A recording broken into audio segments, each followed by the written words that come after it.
नमस्कार, हिमाचल बुलेटिन में आपका स्वागत है। कोरोना के खिलाफ जीतेंगे हम ये लड़ाई, टीका लगाने में ही है सबकी भलाई। 18 वर्ष से अधिक आयु के व्यक्ति टीकाकरण के लिए पंजीकृत करवाएं। पंजीकरण के लिए www.cowin.gov.in अथवा selfregistration.cowin.gov.in पर लॉगिन कर अपना मोबाइल नंबर दर्ज करें। मोबाइल पर प्राप्त ओटीपी नंबर दर्ज करें और सत्यापित करें। फॉर्म के अनुसार विवरण भरें और स्वयं को पंजीकृत करें। टीकाकरण के उपरांत भी 3 बहुमूल्य नियम अवश्य अपनाएं। हमेशा मास्क पहनें, अपने हाथ साबुन और पानी से नियमित तौर पर अच्छी तरह धोएं, दूसरों से उचित दूरी बनाकर रखें। अब पेश है आज के समाचार। प्रधानमंत्री श्री नरेंद्र मोदी ने आज नई दिल्ली से वर्चुअल माध्यम द्वारा प्रधानमंत्री किसान सम्मान निधि योजना के तहत न्यूनतम आर्थिक लाभ की 8वीं किश्त जारी की। इस किश्त के तहत 9.5 करोड़ से अधिक किसान परिवारों को लगभग 20,000 करोड़ रुपए वितरित किए गए। किश्त जारी करने के बाद प्रधानमंत्री श्री नरेंद्र मोदी ने किसान लाभार्थियों के साथ बातचीत की। मुख्यमंत्री श्री जयराम ठाकुर भी शिमला से वर्चुअल माध्यम द्वारा कार्यक्रम में शामिल हुए। उन्होंने प्रधानमंत्री किसान सम्मान निधि योजना की 8वीं किश्त जारी करने के लिए प्रधानमंत्री श्री नरेंद्र मोदी का आभार व्यक्त किया। मुख्यमंत्री ने राज्य में इस योजना के तहत प्रगति की समीक्षा करते हुए कहा कि यह योजना 24 फरवरी 2019 को श्री नरेंद्र मोदी द्वारा आरंभ की गई थी, जिसके तहत आय सहयोग के तौर पर छोटे तथा सीमांत किसानों को 6,000 रुपए प्रतिवर्ष की राशि 2,000 रुपए की 3 बराबर किश्तों में दी जा रही है। श्री जयराम ठाकुर ने कहा कि प्रदेश में कृषि क्षेत्र कुल राज्य सकल घरेलू उत्पाद में लगभग 13.62% का योगदान देता है।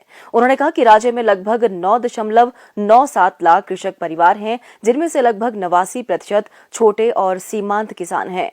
उन्होंने कहा कि प्रधानमंत्री किसान सम्मान निधि योजना के तहत अब तक 9,26,963 पात्र किसानों को 1,355 करोड़ रुपए की सहायता प्रदान की गई है।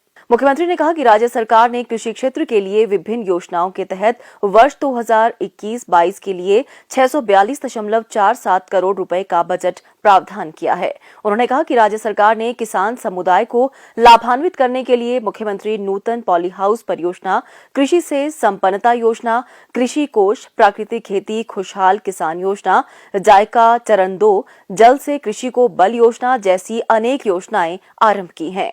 इस अवसर पर प्रधानमंत्री ने वर्चुअल माध्यम से किसानों को संबोधित करते हुए कहा, इस कोरोना काल में भी देश के किसानों हमारे कृषि क्षेत्र में अपने दायित्व को निभाते हुए अन्न की रिकॉर्ड पैदावार की है।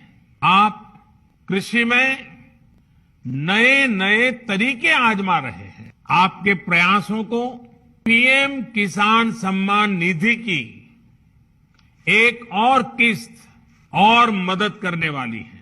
आज अक्षय तृतीया का पावन पर्व है। कृषि के नए चक्र की शुरुआत का समय है और आज ही करीब 19,000 करोड़ रुपए किसानों के बैंक खातों में सीधे ट्रांसफर किए गए हैं। इसका लाभ करीब करीब 10 करोड़ किसानों को होगा। साथियों, पीएम किसान सम्मान निधि से छोटे और मझोले किसानों को अधिक लाभ हो रहा है। आज के कठिन समय में ये राशि इन किसान परिवारों के बहुत काम आ रही है। अभी तक इस योजना के तहत देश के लगभग 11 करोड़ किसानों के पास लगभग 1,35,000 करोड़ रुपए पहुंच चुके हैं। मतलब कि 1.25 लाख करोड़ से भी ज्यादा सीधे किसानों के खाते में। इनमें से सिर्फ कोरोना काल में ही 60,000 करोड़ रुपए से ज्यादा पहुंचे हैं। जरूरत के समय देशवासियों तक सीधी मदद पहुंचे, तेजी से पहुंचे, जिसको जरूरत है उस तक पूरी पारदर्शिता के साथ पहुंचे। यही सरकार का निरंतर प्रयास है। कोरोना की मुश्किल चुनौतियों के बीच जहां किसानों ने कृषि और बागवानी में रिकॉर्ड उत्पादन किया है, वहीं सरकार भी हर साल एमएसपी पर खरीद के नए नए रिकॉर्ड बना रही है। सरकार ने निर्णय किया है कि कोरोना काल को देखते हुए केसीसी ऋण के भुगतान या फिर नवीनीकरण की समय सीमा को बढ़ा दिया गया है। ऐसे सभी किसान जिनका ऋण बकाया है वो अब 30 जून तक ऋण का नवीनीकरण कर सकते हैं।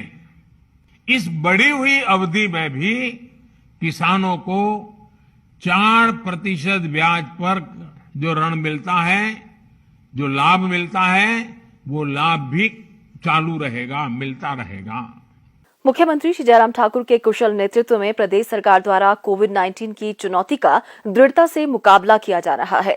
राज्य सरकार द्वारा इस महामारी के संकट के दौरान मरीजों को अस्पताल तक पहुंचाने के लिए अतिरिक्त एम्बुलेंस की व्यवस्था की गई है। प्रदेश में वर्तमान में कुल 123 कोविड समर्पित एम्बुलेंस सेवाएं दे रही हैं। पेश है एक रिपोर्ट। हिमाचल का मिशन एम्बुलेंस।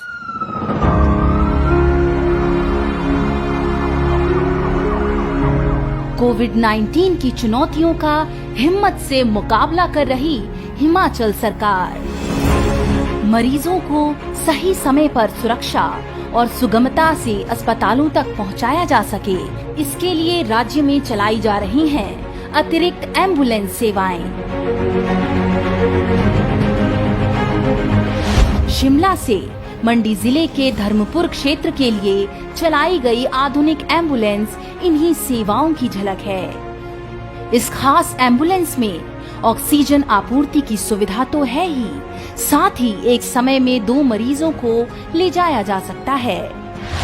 इसके अतिरिक्त सरकार ने कोविड मरीजों के लिए 33 अतिरिक्त एम्बुलेंस भी चलाई हैं। इसमें 13 एम्बुलेंस 108 सेवा वाली और 20 एम्बुलेंस 102 सेवा वाली शामिल हैं। प्रदेश में इस समय कुल 123 कोविड समर्पित एम्बुलेंस सेवाएं दे रही हैं। 60 एम्बुलेंस 108 सेवाओं के लिए, 63 एम्बुलेंस 102 सेवाओं के लिए। इनमें से 21 एम्बुलेंस को सैंपल एकत्रीकरण के कार्य में लगाया गया है। ज्यादा से ज्यादा सैंपलिंग और ट्रेसिंग कोविड से मुकाबले का अहम अंग है। एम्बुलेंस जैसी सेवाएं कोविड की इस मुश्किल घड़ी में जनता के लिए मददगार साबित हो रही हैं। मुख्यमंत्री जयराम ठाकुर खुद कोविड से जुड़े प्रयासों की निगरानी कर रहे हैं। तो अगर आपको या आपके परिवार में किसी भी कोविड मरीज को अस्पताल ले जाने की जरूरत है तो तुरंत डायल करें 108 या 102 नंबर। एम्बुलेंस के लिए 1100 नंबर पर भी कॉल किया जा सकता है। इनके अतिरिक्त ब्लॉक मेडिकल ऑफिसर से संपर्क कर एम्बुलेंस की सेवा प्राप्त की जा सकती है। कोरोना से डरना नहीं, जीतना है। मुख्यमंत्री श्री जयराम ठाकुर ने प्रदेश के उपायुक्तों को कोविड-19 से संक्रमित मृतकों के अंतिम संस्कार को केंद्रीय स्वास्थ्य एवं परिवार कल्याण मंत्रालय द्वारा इस संबंध में जारी दिशा निर्देशों तथा प्रोटोकॉल के अनुसार सुनिश्चित किए जाने के निर्देश दिए हैं, ताकि मृतक के परिवार सदस्यों को कोई असुविधा न हो। श्री जयराम ठाकुर ने आज शिमला में कहा कि इस संबंध में 12 मई 2021 को दिशा निर्देश जारी कर दिए गए हैं। मुख्यमंत्री ने कहा कि संबंधित जिले के उपायुक्त यह सुनिश्चित करें कि कोविड-19 के मरीजों के शोक संतप्त परिजनों को मृतक के अंतिम संस्कार में जिला प्रशासन का पूरा सहयोग व सहायता मिले। उन्होंने कहा कि शहरी क्षेत्रों में संबंधित नगर आयुक्त, शहरी स्थानीय निकायों के कार्यकारी अधिकारी तथा सचिव नोडल अधिकारी होंगे। इन अधिकारियों को अस्पतालों से समन्वय बनाकर कार्य करना चाहिए तथा मृतक व्यक्ति के अंतिम संस्कार के लिए PPE kit, dead body bag, disinfectants, sanitizer, waste disposable bag आदि संसाधन प्रदान करने चाहिए। श्री जयराम ठाकुर ने कहा कि ग्रामीण क्षेत्रों में इस उद्देश्य के लिए खंड विकास अधिकारी अपने संबंधित क्षेत्रों में नोडल अधिकारी होंगे। उन्होंने कहा कि खंड विकास अधिकारियों को अस्पतालों, प्राथमिक स्वास्थ्य केंद्रों, पंचायतों, पंचायत सचिवों और पटवारियों के साथ समन्वय से कार्य करना चाहिए। उन्होंने कहा कि मृतक के परिजनों को संकट के समय में किसी भी तरह की सहायता के लिए शहरी निकायों के अधिकारियों, कार्यकारी अधिकारियों, सचिवों तथा ग्रामीण क्षेत्रों में संबंधित पंचायत सचिवों व पटवारियों से संपर्क करना चाहिए। मुख्यमंत्री ने सामाजिक, धार्मिक तथा गैर सरकारी संस्थाओं से कोविड-19 के कारण मृत व्यक्ति के अंतिम संस्कार में शोक संतप्त परिवार के सदस्यों को पूरा सहयोग प्रदान करने का भी आग्रह किया। उन्होंने विधायकों से आग्रह किया कि स्थानीय प्रशासन तथा स्वास्थ्य विभाग के साथ उचित समन्वय के साथ साथ मृतक के परिवार सदस्यों के साथ उचित संपर्क बनाना सुनिश्चित करें ताकि मृतक व्यक्ति का अंतिम संस्कार केंद्रीय स्वास्थ्य एवं परिवार कल्याण मंत्रालय द्वारा जारी किए गए दिशा निर्देशों तथा प्रोटोकॉल के अनुसार किया जा सके।